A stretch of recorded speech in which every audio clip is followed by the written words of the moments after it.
শরীয়তপুরের প্রিয় সাংবাদিক ভাই বন্ধু যারা আছেন, আপনারা সবসময় বস্তুনিষ্ঠ সাংবাদিকতার মাধ্যমে সবসময় আমাদেরকে সঠিক রাস্তা দেখিয়েছেন, যেমনটি দেখিয়েছিলেন 2024-এর গণঅভ্যুত্থানের মাধ্যমে।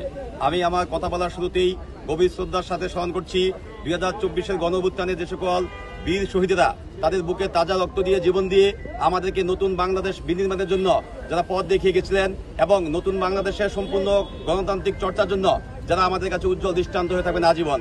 আমি শরীয়তপুরের সাংবাদিক ভাই বন্ধু যারা আছেন, আপনাদেরকে আন্তরিক ধন্যবাদ জানাচ্ছি যে আপনারা যে আমাকে যেভাবে সম্মাননা দিয়েছেন, এজন্য আপনাদের প্রতি আমি কৃতজ্ঞ।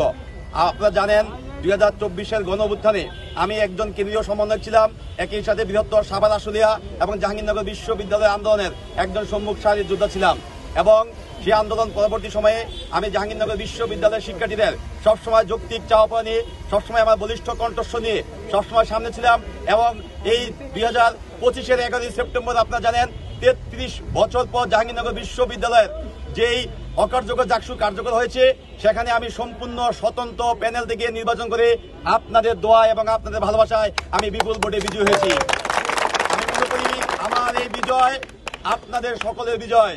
আমি আপনাদের কারো ভাই, কারো বন্ধু এবং কারো সন্তান তুল্য। আপনারা সকলেই আমার জন্য দোয়া করবেন।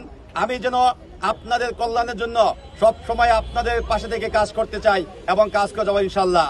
আপনাদের সুখে দুঃখে আপনাদের পাশে থাকতে চাই এবং যে কোনো সময় আপনাদের এই মাটির সন্তান হিসেবে আমাকে আপনারা আগামীতে আপনাদের পাশে পাবেন বলে আমি আশ্বস্ত করছি আপনাদেরকে। আর ধন্যবাদ জানাই আমাদের শরীয়তপুরের সমস্ত মানুষকে। আপনারা এই নির্বাচনের সময় পরোক্ষ এবং প্রত্যক্ষভাবে আমাকে সর্বোচ্চ সাপোর্টটি কিন্তু শরীয়তপুরের মাটি থেকে দিয়েছে এবং সেই শরীয়তপুরের মানুষরা দিয়েছে। তাই শরীয়তপুরবাসীর প্রতি আমি কৃতজ্ঞ। আশা করি যে কোনো সময় আপনাদের সাথে আবারও দেখা হবে ইনশাল্লাহ। আজকে সেই গণঅভ্যুত্থান পরবর্তী সময় আমি শুধু একদিনের জন্য বাড়িতে এসেছিলাম এবং আজকে আমার দ্বিতীয় দিন বাড়িতে আসা। আমরা আজকে জাহাঙ্গীরনগর বিশ্ববিদ্যালয় থেকে সকাল 7টায় এই শরীয়তপুরবাসীর সাথে দেখা করার জন্য আমি এসেছি এবং আমরা কাজিরহাটে একটু যাত্রা বিরতি করেছিলাম।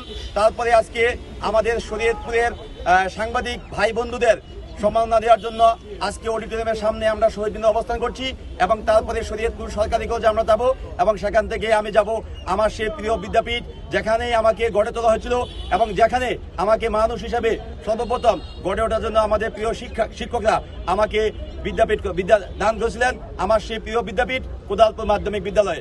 এবং সেখান থেকে আমরা যাব আমাদের এই শরীয়তপুরের মা মাটি মানুষের নেতা মিয়া নুরুদ্দিন আহমেদ অপু ভাইয়ের মায়ের কবর জিয়ারত করব এবং তারপরে আমি আমার বাড়িতে যাব এবং আগামীকাল ব্যাপী আমরা অন্যান্য যে শিক্ষা প্রতিষ্ঠানগুলো আছে সেখানে দেখা করব এবং সকলের সাথে কুশলাদি বিনিময় করবো ইনশাল্লাহ।